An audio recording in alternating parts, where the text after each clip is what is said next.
I wanna hear the one about the big old plum tree. I wanna hear the one about the giggly bumblebee. I wanna hear the one about the juggling jumping flea. That's the story that I wanna hear. That's the story, that's the story, that's the story that I wanna hear. That's the story, that's the story, that's the story that I wanna hear. Hello and welcome to another show. I'm Ronnie, and this week we have a story about an uncrashable remote-controlled aeroplane. We have a story about a ramp, a story about little brothers, and a song about a rather unscary monster. But firstly, let's fly an aeroplane. Dorian had waited a long time for this day. He had saved all his money from his birthday and Christmas. His Uncle Gwyn visited often throughout the year and always left Dorian with a gold coin. He had saved all of those too. Dorian had a habit of looking at the footpath whenever he walked to school, or to the shops, or to the skateboard park. To others, he may have looked a little down in the dumps. He wasn't. Dorian was looking for coins people might have dropped. He found heaps of 20-cent pieces, the odd 50-cent piece, and on the odd occasion even a $1 or $2 coin. He had saved all these up in a jar, and that jar was nearly full. Dorian had done jobs, chores and errands for money and saved every single last bit of it. Dorian was even his big brother's slave for the day for $5. His big brother had made him clean his room, make his bed. He even had to give his big brother a foot massage. Icky as it was, Dorian was determined to make as much money as he could. You see, Dorian had a goal. Quite a hefty little goal it was too. He needed $298 exactly, and for an 8-year-old, that was a lot of money. His dad would often comment that for a 38-year-old, that was a lot of money. And Dorian was 100% positive he was going to save that money and achieve his goal. His goal? The Super Cub remote-controlled aeroplane. The box said you could teach yourself to fly. The box said it had ACT anti-crash technology that made it almost impossible to crash and easy to learn. The box said no experience needed. And the box said $298. It was a hard slog, a full 8 months of working and saving and going without, but Dorian had finally saved up the $298 and bought his Super Club remote-controlled aeroplane with anti-crash technology. It was a little disappointing getting it home only to find it needed 3 hours to charge the battery. But what was 3 hours when he'd just waited 8 months? His moment had finally come. It was a picture-perfect day, not a cloud in the sky, just the slightest of slightest breezes, and he was ready.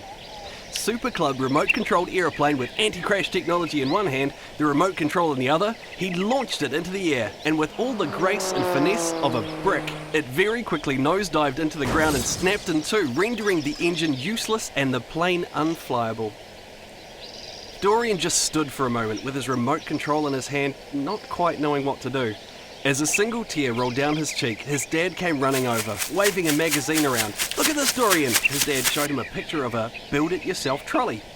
Dorian carefully gathered up all the bits and pieces of his Super Club remote-controlled aeroplane with anti-crash technology and gently placed it in the rubbish bin, closed the lid and said, "Can we build it this weekend, Dad?"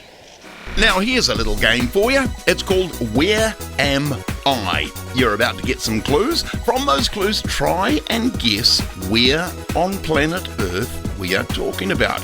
Here come your clues. Where on earth could I be? It's tricky, I think you'll agree. I'll give you a clue, perhaps even two. Oh, where on earth could I be? This country gained independence from the British Empire in 1970 after 96 years as a British colony. This country's capital and largest city is Suva. This country shares marine boundaries with Vanuatu, New Caledonia, Kermadec, Tonga and Samoa. This country's population is around 900,000. Its major industries are tourism and sugar. Exports also include garments, gold, timber and fish. This country is a very popular destination for holidays amongst New Zealanders and Australians. Oh, where on earth could I be? If you're not still sure where that is, maybe get the teacher to play that again for you. See if you can try and figure out where it is on planet Earth I'm talking about. We needed a ramp. Not just some barely sloping, tiny, oh, is that it kind of ramp. We needed a gutsy, curvy, looping, seriously cool kind of ramp. To do the kind of daredevil superheroes type stunts we were planning, we needed something that would give us a good run-up to the Ring of Terror. This was the plan. Me, Benji, Leo and Zach would take our bikes to the top of the ramp while Leo's younger sister Poppy made sure none of our parents were coming. We would be seriously in for it if they caught us. Poppy was also in charge of emergency services. That meant she had to have the garden hose on and ready. In case the dogs from the neighbourhood came sniffing around, she also had a box of plasters and a bottle of cough medicine just in case. What we were going to do was use the treehouse at the back of Benji's place. We'd build the ramp off the tree hut and put the Ring of Terror at the bottom of the ramp, go round upside down in the ring, and then, ta-da, finish! Simple, easy, nothing to it. It was really important we get up enough speed before hitting the Ring of Terror. If we didn't, we'd be stuffed. That's why we chose the tree hut. It was the highest place we could get to. So after we collected wood from under Leo's house in Zach's backyard, nails from my garage, we started putting it all together. Took ages though. We didn't have a hammer. So we used all sorts of things to bang the nails in. Rocks, a broom handle, bricks, smaller pieces of wood and Benji's head. Nah, just kidding about Benji's head. Finally, the banging and building was finished. The four of us each had a bike. Benji and Zach would go up first, Leo and I would pass the bikes up to them and then climb up. That meant 4 people and 4 bikes in the treehouse at once. It was gonna be fantastic! Benji and Zach went up. Sweet, everything was going to plan. I passed a bike up to Leo, who was halfway up the ladder on the tree, and he hoisted it up to Benji and Zach. Oh, it was quite hot work. It's not as easy as it sounds, you know. Leo kept falling off the ladder because he couldn't hold on to the bike and the ladder or the tree at the same time. So we had to make some kind of safety rope for him. Really, we just tied him to the tree so he wouldn't fall off. Benji and Zach were hopeless. We didn't need 2 people up in the hut, so Zach came down and helped me. I should explain that the tree hut wasn't very high-tech. It was pretty much just a couple of pallets nailed onto a couple of branches a ways up the tree. By the time we got the 3rd bike up, it was looking kind of cramped up there. We should have noticed the hut starting to lean and the branches starting to bend then. We finally got the last bike up, untied Leo from the tree and started to climb. The 4 bikes took up heaps of room. Leo and Benji looked really nervous. I thought it was because of the Ring of Terror, but as soon as I got to the top of the ladder with Zach close behind, I understood. There was a strange kind of creaking. I quickly got up onto the hut. Zach was starting to panic and was yelling at us to hurry up and help him up. The creaking was now a groaning. We were all on a definite lean. I hadn't realised the treehouse was quite so high up. The groaning was now a cracking and a howling, screeching, or was that Poppy warning us that our parents were coming? A snapping, my heart was banging in my chest and I could hear the blood pumping hard in my ears. The 4 of us hollered as the pallets, Mike, Zach, Benji, Leo and me fell from the tree and crashed to the ground. A heap of boys, bikes and a tree hut. I think we'll go with Plan B. If you would like more cartoons, animation, songs, stories, silliness, head for YouTube and search for the That's the Story channel. Boy, we're adding new stuff to that every single week and it's a heap of fun. Now let's have another story. One should never underestimate the ingenuity of one's little brother. You just don't know what they're capable of. Sanjana found this out the hard way. Sanjana always wanted to be an astronaut. She daydreamed about being the captain of a space shuttle, regularly flying up into outer space, landing on the moon, checking out some shops on Mars, going on holiday on Jupiter, finding weird and wonderful new planets. She always wanted to be the first person ever to find other life forms somewhere out there in space. She kind of fancied herself a bit of a space explorer. Sanjana's little brother Ritesh fancied himself a bit of an engineer and was always building weird and wonderful things with his Lego. He had a lot of Lego. When I say a lot of Lego, I mean a lot of Lego, like buckets and buckets and buckets of it. One sunny Sunday afternoon, while Sanjana was trying to read a particularly interesting book on quantum physics and space travel, her little brother Ritesh came waltzing into her room and measured around her head. "Ritesh, what are you doing?" He took the measurement around her head and left the room. Sanjana was used to her little brother doing weird things like this. He was, after all, a budding engineer. She humphed and got stuck back into her book on quantum physics and space travel. A few moments passed. He was at her side again, measuring her height this time.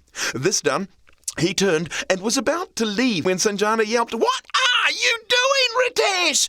Ritesh didn't smile, didn't blink, didn't even flinch. He turned and he said, "I'm building you a spaceship." What else could a big sister say to this?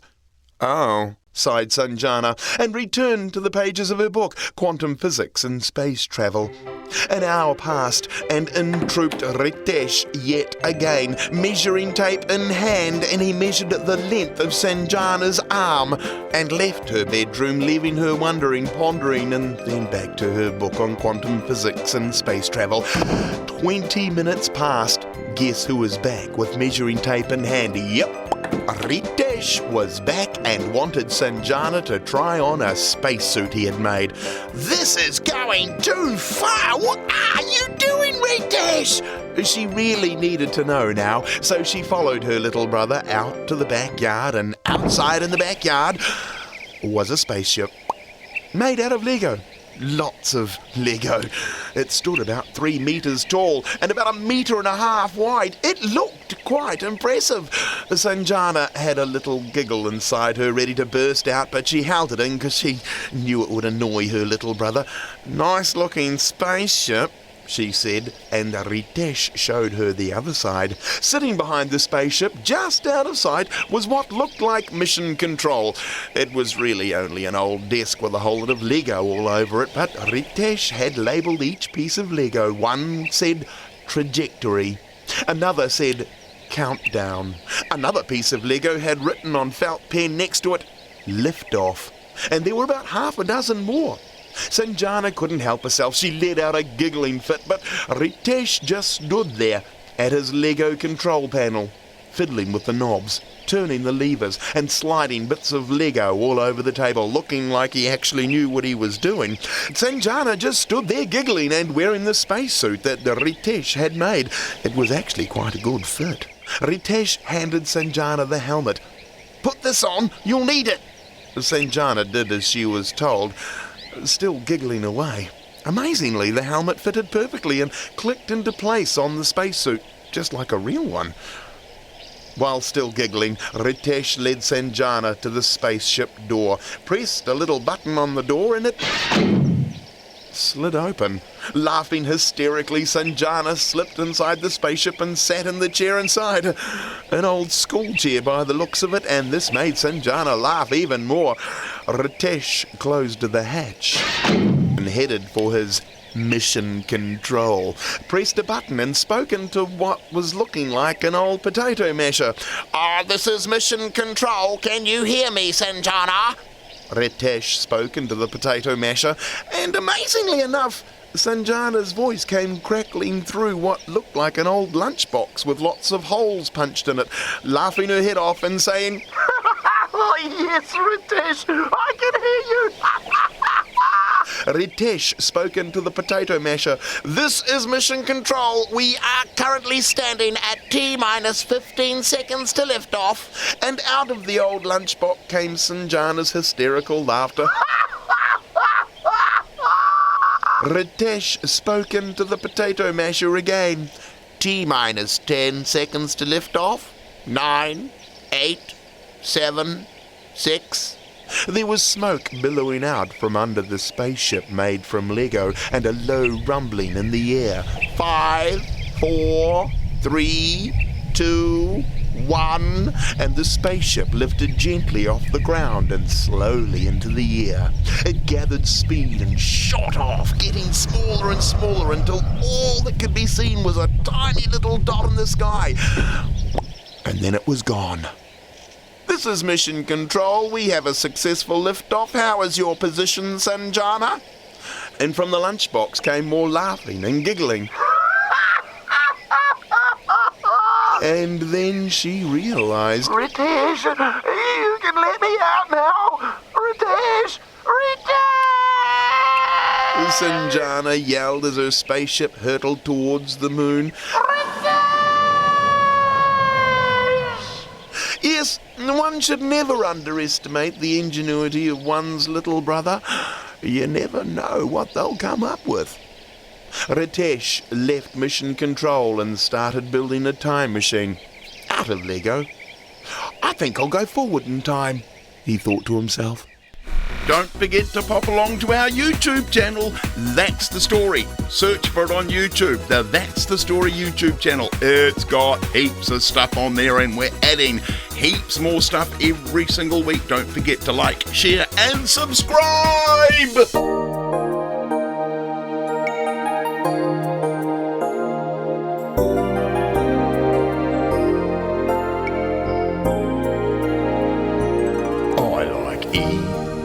Slugs and other bugs. I like eating worms and I like eating goo. I like to crunch and munch big fat grasshoppers. I like putting snot into a stew.